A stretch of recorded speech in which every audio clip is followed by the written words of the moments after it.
Hey everybody, it's Mr. Xstitch here, out with Pooch. It's another daily vlog.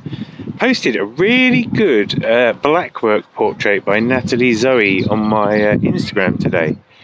I posted a couple of blackwork, but I love blackwork. I really want to get into it. I quite like to do the Mr. Xstitch guide to blackwork in several years' time when I know what I'm on about. I had a conversation with my book publisher about doing another book, and they wanted me to do the Mr. Xstitch guide to embroidery, which is a bit more like far-reaching than just the Mr. Xstitch guide to cross-stitch. Arguably the best cross-stitch book in existence. But yeah, they wanted me to do one on embroidery, and when I put together a pitch, it was clear that I know about embroidery, but I'm not a practitioner of sufficient layers of embroidery to be able to do the stuff necessary for a book on the subject. And I'd gone to them previously and said I wanted to do one on blackwork because it feels like the natural evolution after doing cross-stitch.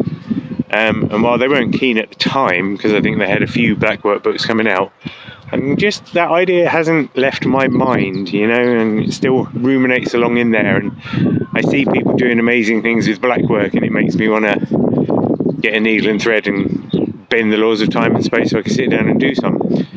But yeah, there was this portrait, and it was of Meghan Markle. And it's been really interesting, all the stuff that she's been coming out with in the Oprah interview, about the realities of being a princess, if you like, and what it's like to be kept inside an institution that kind of somewhat hampers your freedom of expression, I suppose. But for the royal family, you're born into the royal family, you're born into this product, you're born into this service, you're born into this thing that has immense wealth and surprising amounts of power, yet not as much freedom as you might expect. And it's just interesting because I've got a nearly 4-year-old daughter who's well into princesses now, and sometimes she says she wants to be a princess when she's older, and I try and ground that reality by saying, well, you can have good hair and you can be a kind person, but I was like, I think mathematically there's probably only about 15 kings in the world now, and so the number of princess opportunities are limited, and maybe it's better to just be happy to be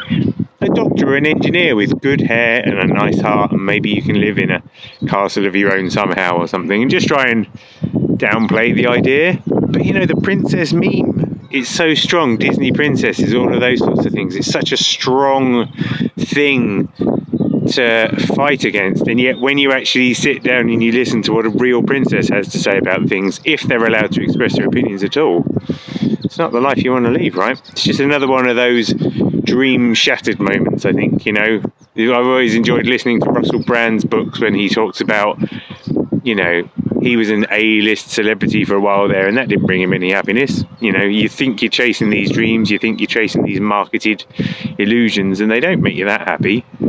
I know I've learned not to be aiming, at unattainable heights. You will kill yourself trying to reach those, whereas if you aim high but know that you'll probably land in the middle, then that knowledge is kind of comforting, really. So, I don't want to change the world anymore. I'll settle for changing the world of embroidery. I'll settle for just keeping a roof over our heads. I don't know how you feel about princesses, but they got good hair, though. So we'll give them that. Anyway, catch you later.